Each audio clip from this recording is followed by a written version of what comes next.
Oke, alright, kembali lagi bersama saya Fris Caribo.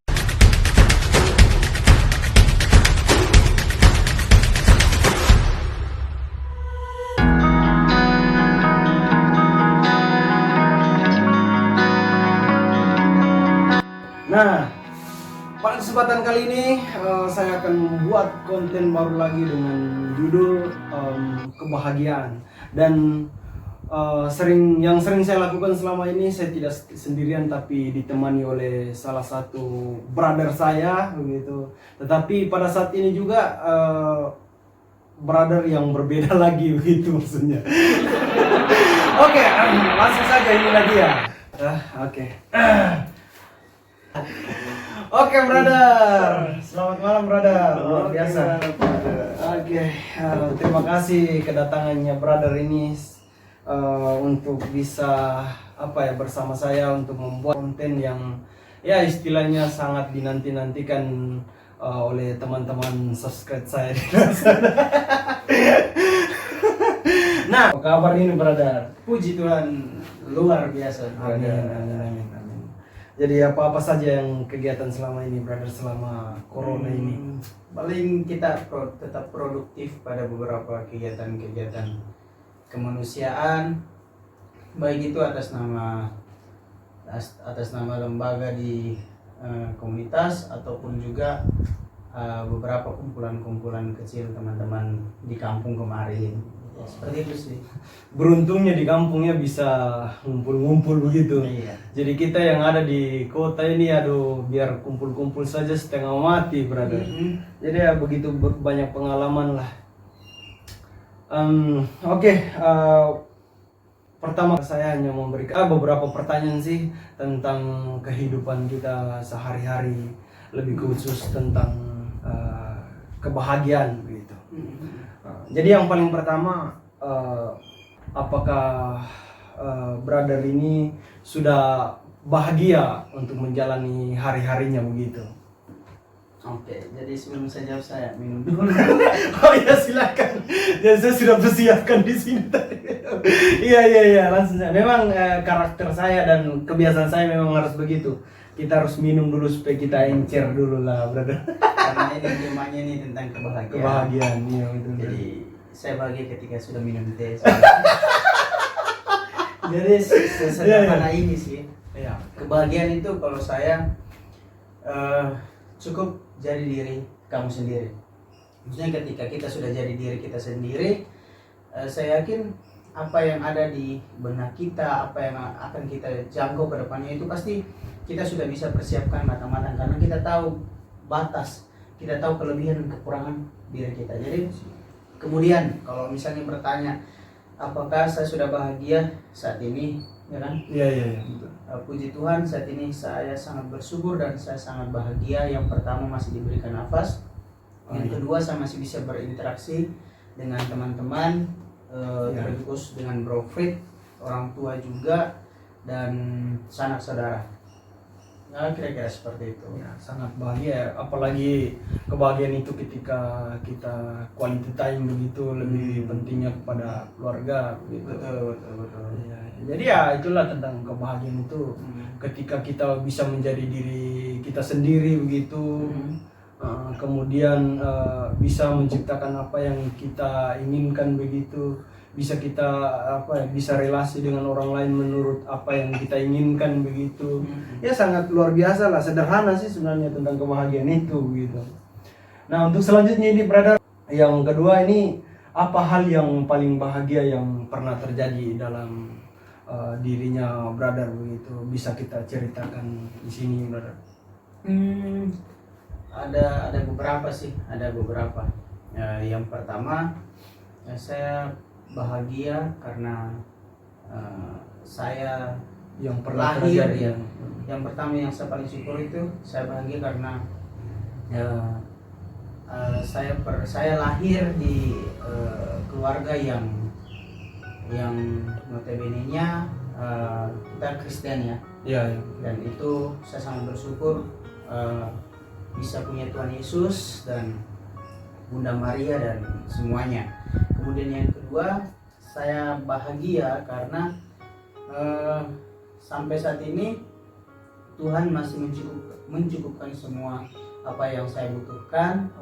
Walaupun misalnya kayak ada yang masih belum cukup, itu saya yakin pasti Tuhan sudah siapkan dia punya tanggal, tempat, dan waktunya. Pokoknya Tuhan sudah siapkan semuanya.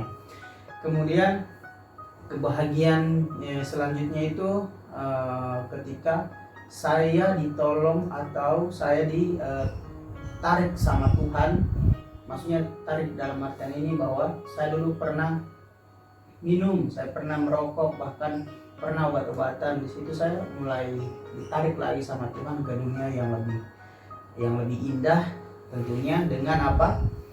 Yang pertama mungkin saya ditegur lewat sakit kemarin, sakit yang begitu parah, yang notabene-nya juga dokter bilang pada waktu itu kalau bukan saya meninggal dunia, itu mungkin saya cacat seumur hidup. Tapi saya yakin bahwa Tuhan sudah menyiapkan segala macam cara, entah itu lewat manusia, entah itu lewat alam dan lain sebagainya. Saya yakin dan percaya bahwa Tuhan sudah menyiapkan itu semua. Tuhan izinkan masalah datang ke hidup saya, tapi Tuhan juga sudah siapkan solusi dari masalah tersebut. Jadi kira-kira sampai saat ini saya bersyukur untuk hal-hal yang sederhana sih. Saya sudah terjadi mungkin gitu, sudah terjadi dalam hidup dia. Saya yakin orang juga punya pengertian bahagia menurut versi mereka masing-masing. Kalau versi saya tadi itu mungkin ya seperti sesederhana itu.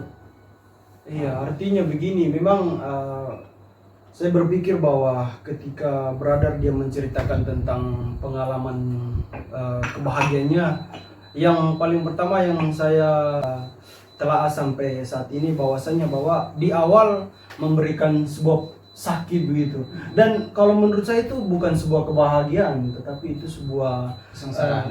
Sengsara dalam diri kita. Tetapi ada sisi lain di balik ke bencana itu di dalam diri kita begitu.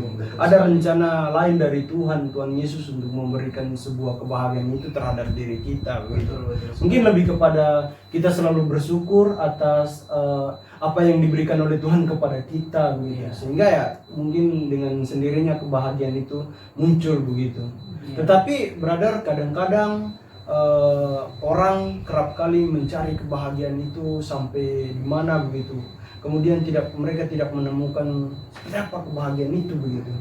Iya, maksudnya apakah kita harus mencari seperti kita bisa mendapatkan mendapatkan uang begitu supaya kita bisa bahagia? Apakah seperti itu tentang kebahagiaan itu ya, brother? Kalau saya sih brother mungkin ya tidak tahu. Ketika kita berbicara tentang uang, angka tidak akan pernah ada habisnya, bro. Betul. Ada nggak habisnya? Luar biasa. Angka nggak akan pernah ada habisnya. 1 sampai nggak akan pernah ada batasnya. Batas, betul ya. Nah, ketika kita berbicara tentang kebahagiaan, kalau saya kebahagiaan juga sebenarnya tidak ada batasnya ketika engkau rasakan bahwa Tuhan tidak pernah memberikan batas untuk kau bahagia. Kau bahagiamu hanya sampai saat ini. Saya yakin tidak seperti itu. Maksud saya begini, ketika kebahagiaan kita kaitkan dengan uang, itu sah-sah saja, ya kan? Tapi kalau menurut saya sih sampai saat ini saya tidak pernah mengukur kebahagiaan itu lewat uang.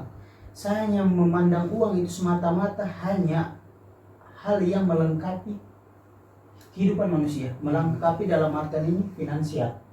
Kita berada di tempat ini saat ini. Ada gelas, ada apa segala macam, kamera, ada apa segala macam, lu ada jam tangan, lu ada topi, gue ada topi. Itu karena apa? Finansial. Tapi bukan ini tolak ukur kebahagiaan kita. Betul, sepakat. Betul tidak? Betul. Kalau saya sih kebahagiaan itu ketika kita itu tadi, kalau saya sih jadilah diri kamu sendiri. Dengan begitu kamu akan menerima kelebihan, kamu akan menerima kekurangan kamu, bro. Betul. Sepakat. Jangan kalau makanya saya bilang tadi, angka tidak akan pernah ada habisnya sampai kamu itu sifat angka itu enggak sampai pernah. Kamu tidak ada kamu di juga dunia tidak ada di dunia ini. Itu angka tetap akan jalan terus. Betul. Kalau saya seperti itu.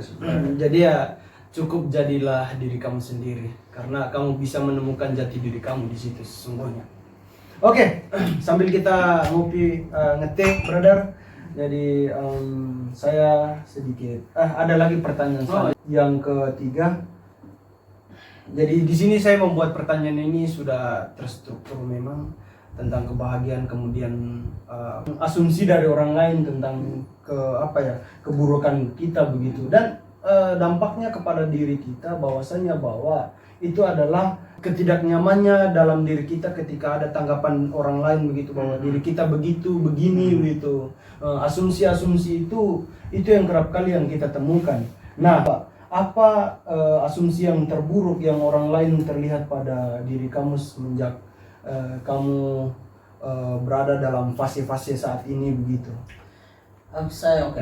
Saya banyak mendengar orang mengatakan saya sombong dan sebagainya. Ya. Cuman satu saja, dari saya SMA sampai saya berada pada saat ini, saya tidak pernah bertolak ukur dari apa yang dibicarakan orang tentang hidup saya, karena satu prinsip saya, orang yang menceritakan keburukan saya itu saya selalu sedikit agak kasar. Iya, betul. Begini, orang yang menceritakan keburukan saya itu saya selalu menganggap mereka itu adalah anjing yang hanya tahu menggonggong tapi tidak bisa menggigit. Betul.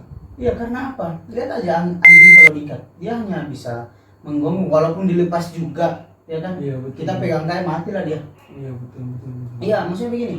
Maksudnya kita yang membuat pertahanan diri kita sendiri itu adalah diri kita sendiri, bukan orang lain. Maksud ketika kita punya kayak kita tidak berpegang pada sebuah prinsip hidup, nah kita akan mati konyol. Maksudnya begini, jangan biarkan apa yang dibicarakan orang itu masuk ke telinga, diproduksi oleh otak kamu dan tertanam di dalam hati kamu loh. Betul. Maksud kita harus lempar lah. Kayak saya kan ya gitu, maksudnya saya menganggap bahwa apa yang dikatakan orang itu nggak ada apa-apanya. I don't care. Maksudnya begini, kamu itu kayak anjing yang bisa menggonggong, tapi tidak tahu caranya menggigit gitu. Kebanyakan begini sih, orang-orang di luar sana itu lebih melihat kita punya cover gitu. Ada pepatah mengatakan bahwa itu yang I don't judge book by its cover. Ya, betul. Jadi saya gara-gara saya tidak, kayaknya kita harus belajar lagi bahasa Inggris ini. Iya. Jadi kita jangan melihat dari sisi luar kita. Kita harus mengenal manusia itu lebih dalam supaya kita bisa tahu dia punya karakter, kemudian sifat dan lain sebagainya, supaya kita jangan terlalu menilai asumsinya seseorang bahwa dia buruk begitu, dia begini. Kita harus mengenal dia secara langsung begitu.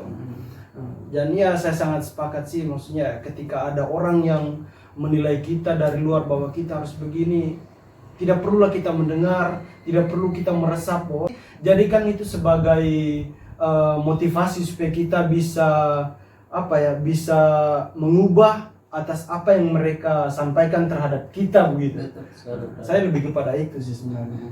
Oke, yang terakhir ini brother, apa pesan yang ingin kamu sampaikan untuk masa lalu kamu begitu?